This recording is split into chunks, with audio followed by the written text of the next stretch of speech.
Most of the best defenses in the NBA switch screens liberally.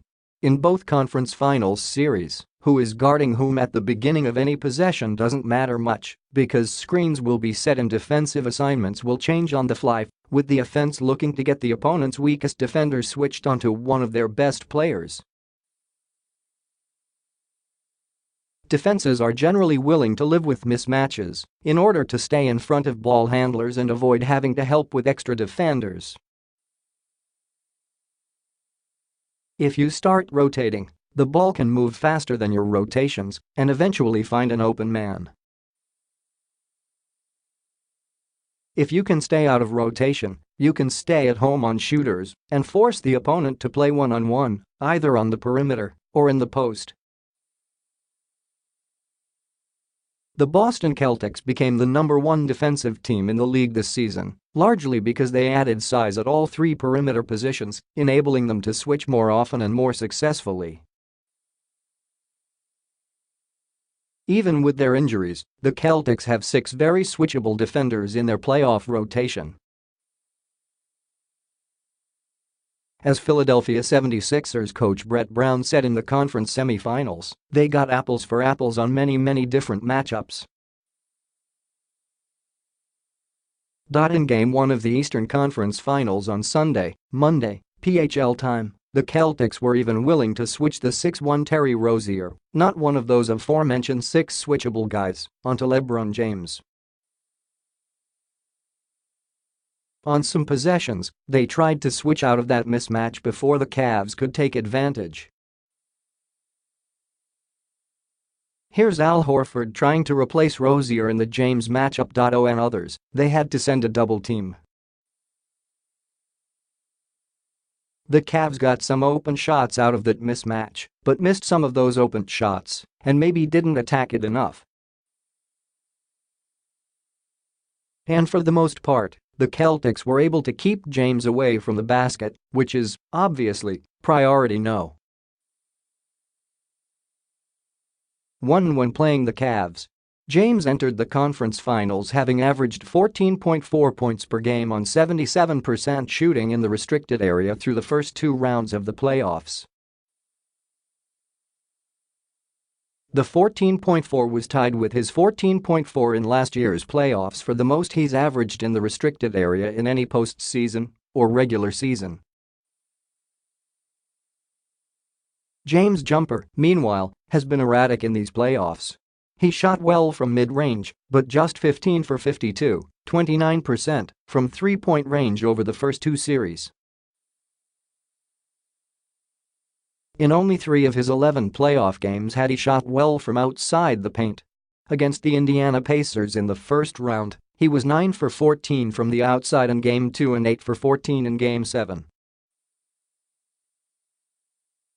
In Game 2 in Toronto of the East semifinals, the fadeaway game, James shot 10 for 16 from outside the paint. Though the Celtics outscored the Cavs 60-38 in the paint in Game 1, Boston had only 3 more shots in the restricted area, 30, than Cleveland did, 27. And the Cavs' 27 restricted area attempts were 3 more than they got in any game in the first round versus Indiana. But the Celtics' 30 attempts were, on average, better looks than the Cavs' 27. That was in part because the Cavs that defended the most shots at the rim were Jordan Clarkson, Jeff Green, George Hill and Kyle Korver, and in part because James only took 5 of the Cavs' 27 restricted area shots. He averaged about 9 restricted area attempts in the Indiana series and more than 10 against Toronto in the conference semifinals. Giving up just 5 in 36 minutes is a win and resulted in a win for Boston. It is also in line with what the Celtics did to the league's 2 most LeBron-like players in the first 2 rounds of the playoffs. In the first round, the Milwaukee Bucks' Giannis Antetokounmpo averaged 8.3 shots in the restricted area after averaging a league-high 9. 3 in the regular season. And in the conference semis, the Sixers' Ben Simmons averaged just 6 attempts in the restricted area after averaging 8.6 in the first round versus Miami. Maybe 22 shots in the restricted area from other Cavs is too much. But those shots, video, were often rushed and contested, with the exception of a few tip-ins and one clean roll to the basket from Tristan Thompson. While the Celtics' goal with James was to stay in front of him, and they were incredibly successful in doing that, they wanted to put pressure on the other Cavs. The point of the pressure was twofold.